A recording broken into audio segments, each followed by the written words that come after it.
Welcome friends in standard 12 chapter number 4. In previous video we had already discussed about Biot-Savart's law.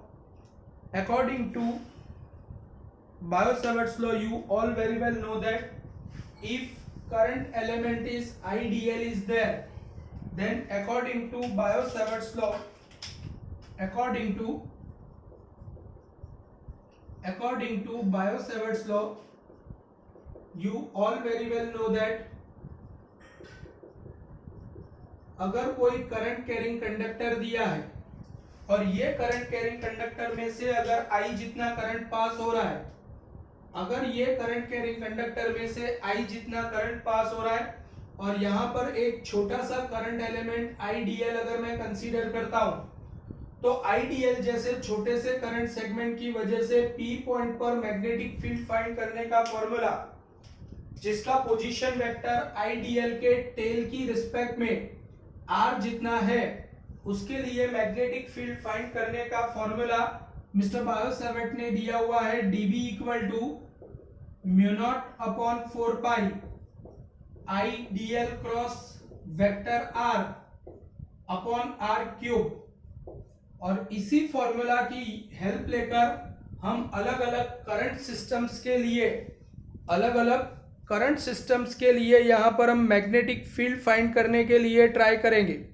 तो friends, अलग अलग system के लिए, अलग अलग करंट कैरिंग सिस्टम्स के लिए अगर हमको मैग्नेटिक फील्ड फाइंड करना है तो कैसे फाइंड किया जा सकता है, ध्यान से समझो। आज हम डिस्कस करने वाले हैं केस नंबर 1।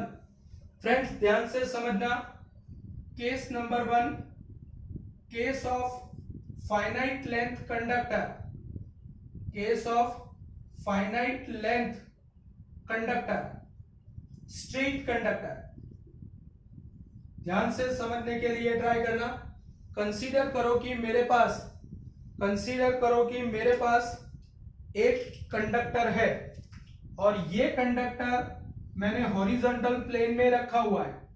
ये फाइनाइट लेंथ का कंडक्टर है जिसके अंदर से I जितना करंट पास हो रहा है।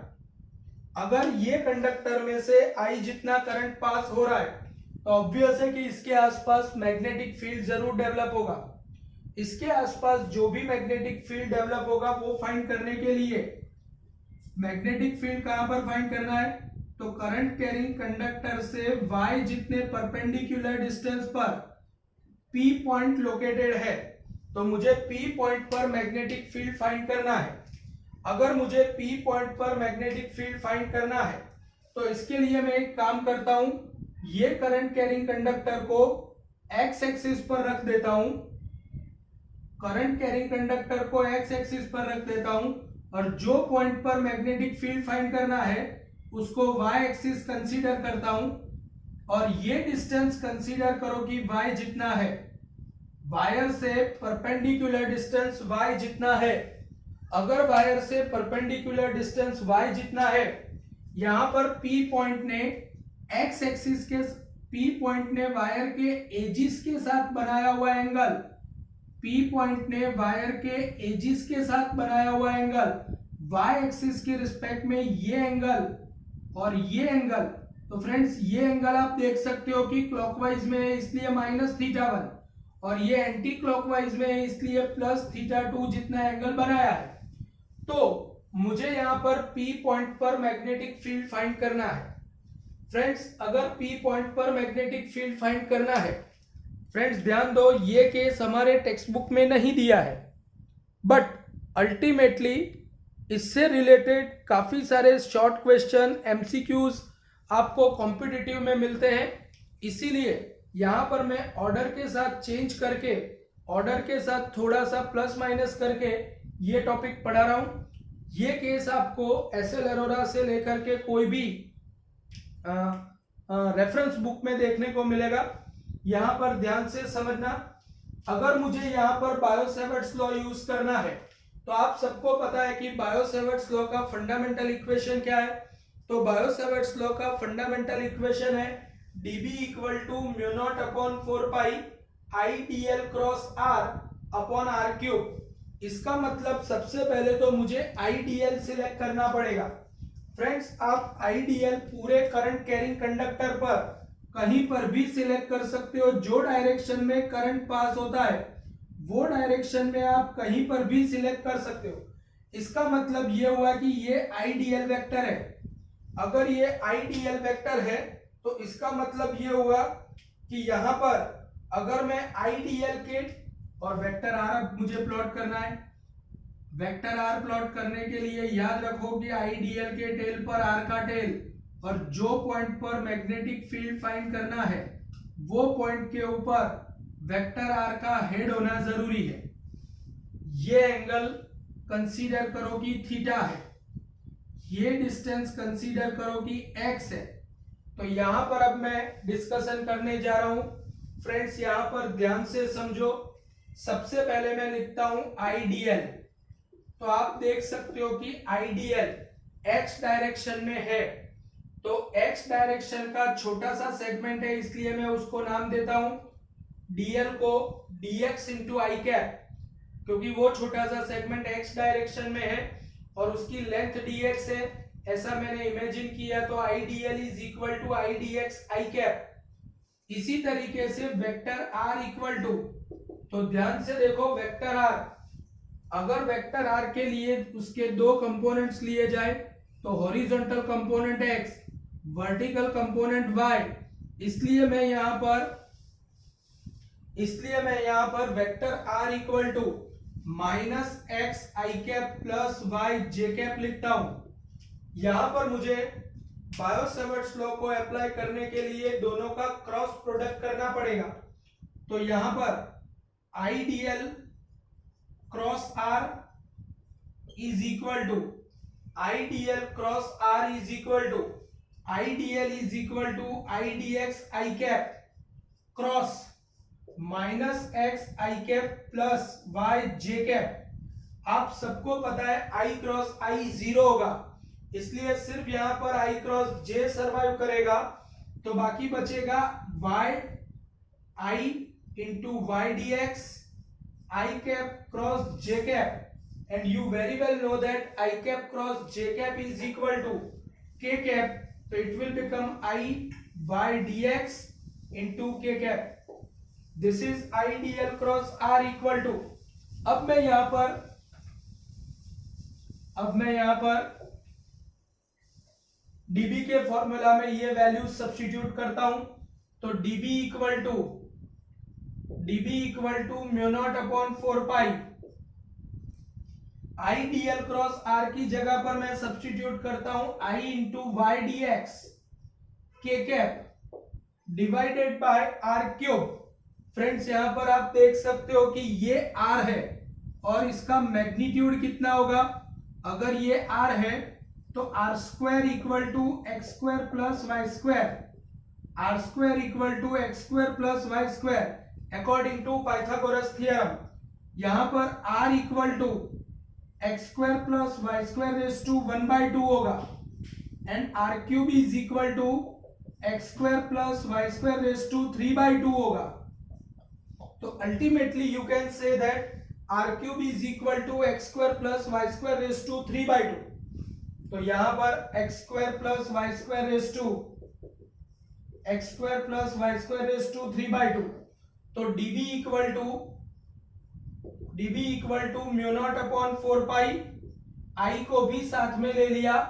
तो यहां पर बाकी बचेगा Y D X upon X square plus Y square raise to 3/2 into के कैप। अब मुझे पूरे वायर का टोटल मैग्नेटिक फील्ड चाहिए पी पॉइंट पर। तो total magnetic field at P point that is equal to B equal to integration DB मतलब mu naught I upon 4 pi integration Y D X divided by X square plus Y square raise to 3/2। अब friends यहां पर मेरी बात ध्यान से सुनो।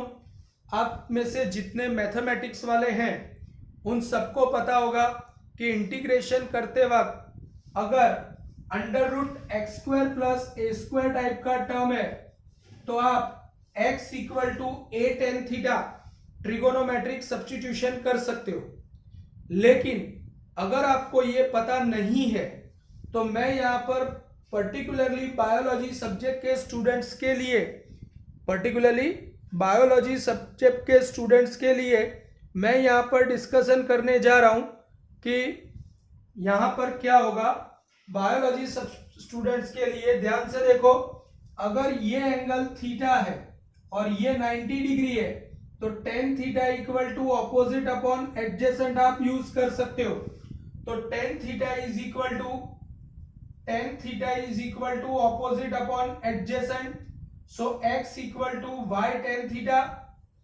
अगर x equal to y tan theta है तो यहां पर तो मुझे dx की जरूरत है, तो x का डिफरेंशिएशन dx, y कांस्टेंट है, टेन थीटा का differentiation sec square theta and theta का डिफरेंशिएशन d थीटा। तो B magnetic field intensity equal to mu naught I upon 4 pi integration y equal to y but dx is equal to y sec square theta d theta upon x square plus y square, x square is equal to y square tan square theta plus y square raise to 3/2 यहां पर b। लेकिन अब integration theta की respect में हो रहा है और थीटा की वैल्यू ये एंड से लेकर ये एंड तक क्या होगी, तो ये एंड पर थीटा की वैल्यू होगी माइनस थीटा 1 और ये एंड पर उसकी वैल्यू होगी प्लस थीटा 2। तो अल्टीमेटली यहां पर इंटीग्रेशन होने वाला है माइनस थीटा 1 से स्टार्ट करके प्लस थीटा 2 तक। तो b equal to mu naught I upon 4 pi integration minus theta 1 to plus theta 2, y into y मतलब y square sec square theta d theta divided by, अगर मैंने y स्क्वायर common ले लिया तो tan square theta plus 1 and tan square theta plus 1 का मतलब हुआ सेक स्क्वायर थीटा, तो sec square theta raise to 3/2 मतलब it will become y cube sec cube theta. यहां पर y स्क्वायर और क्यूब चला गया, sec square theta and cube भी चला गया, तो b is equal to mu naught I upon 4 pi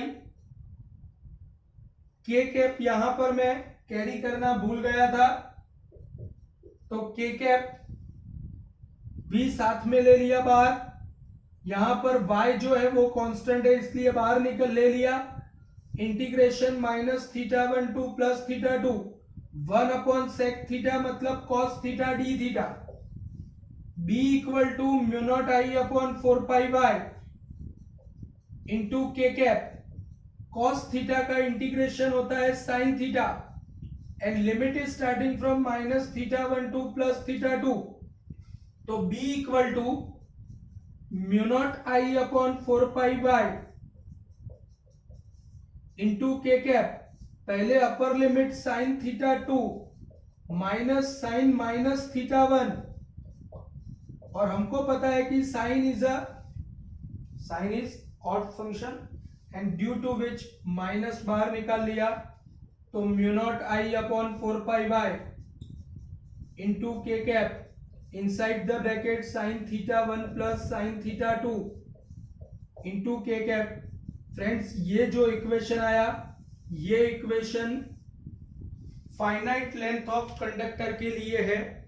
finite length of conductor के लिए अगर मैग्नेटिक फील्ड फाइंड करना है, मेरी बात ध्यान से समझो, हर एक केस के अंदर आपको अगर मैग्नेटिक फील्ड का मैग्नीट्यूड फाइंड करना है तो मैग्नीट्यूड ऑलवेज इक्वेशन से मिलता है।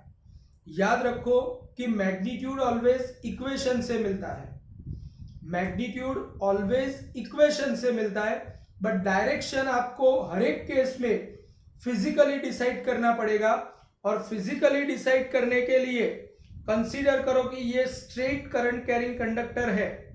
ये स्ट्रेट करंट कैरिंग कंडक्टर में अगर करंट इस डायरेक्शन में पास हो रहा है पॉजिटिव एक्स, अगर पॉजिटिव एक्स डायरेक्शन में करंट पास हो रहा है तो आपको अपने राइट हैंड को इस तरीके से राइट हैंड को में वायर को इस तरीके से पकड़ना होगा कि जिससे थंब इलेक्ट्रिक करंट का डायरेक्शन दिखाए। थंब अगर इलेक्ट्रिक करंट का डायरेक्शन दिखाता है तो उंगलियां मैग्नेटिक फील्ड रिप्रेजेंट करती है।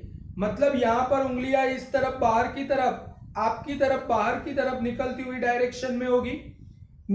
मैग्नेटिक फील्ड लाइंस यहां पर एक्चुअली इस तरीके से सर्कुलर होती है।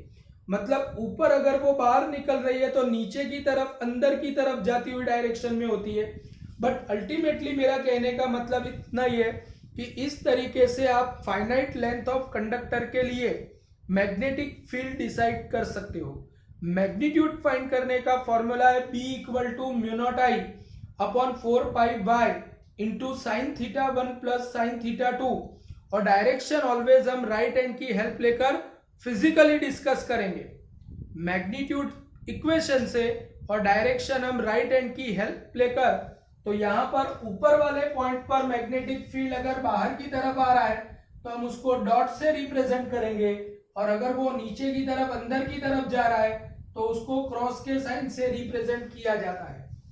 तो this is magnetic field of finite length conductor having current of I.